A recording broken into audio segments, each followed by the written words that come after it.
Earth's human and animal populations are decimated by sightless extraterrestrial creatures.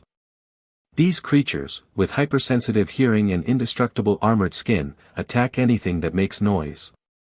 The Abbott family, Evelyn, her husband Lee, their deaf daughter Reagan, and sons Marcus and Bo, silently scavenge for supplies in a deserted town. They communicate via sign language in the open.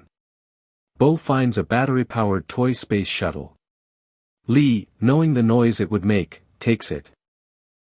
Reagan, however, secretly returns the toy to Bo, along with the batteries Lee had removed. While crossing a bridge on the way home, Bo activates the toy. The sound draws a nearby creature, which kills him before Lee can intervene.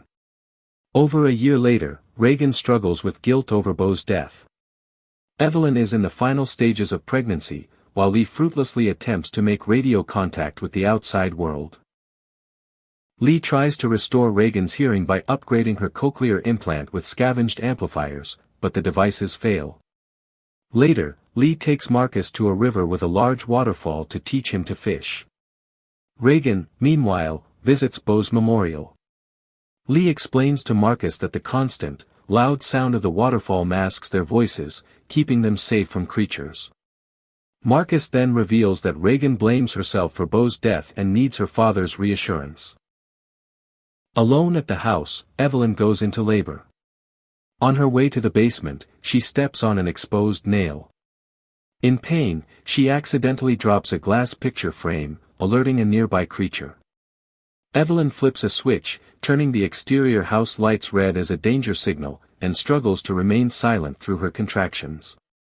Arriving at the farm and seeing the red lights, Lee instructs Marcus to set off fireworks as a diversion. Lee finds Evelyn hiding in the bathroom with their newborn son. He helps her to their improvised soundproof basement. Lee leaves to find the other children, promising Evelyn he will protect. Evelyn falls asleep but wakes to discover the basement is flooding from a broken pipe, and a creature has found its way inside. Meanwhile, Reagan and Marcus, hurrying back to the farm, take refuge atop a grain silo. They light a fire to signal their father, but it dies out before attracting Lee's attention. A hatch door suddenly gives way, and Marcus falls into the silo.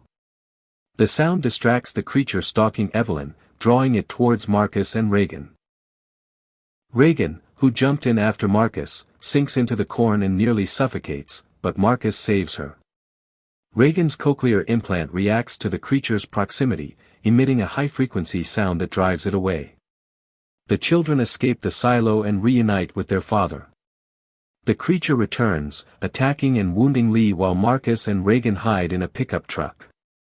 Seeing his father wounded, Marcus impulsively shouts, attracting the creature to the truck. Lee signs to Reagan that he loves her, then yells to draw the creature away from his children. The creature, hearing Lee's voice, attacks and kills him. Reagan and Marcus roll the truck down a hill to escape, then reunite with Evelyn and the baby at the farmhouse. The four retreat to the house's basement when the creature returns. Reagan, realizing the implant sound distresses the creature, switches the device back on and places it on a nearby microphone. The amplified feedback painfully disorients the creature, exposing the flesh beneath its armored head. Evelyn fatally shoots it with a shotgun. The family then views a security camera monitor, showing two more creatures, attracted by the shotgun blast, approaching the house. With their newfound knowledge of the creature's weakness, the family members arm themselves and prepare to fight back.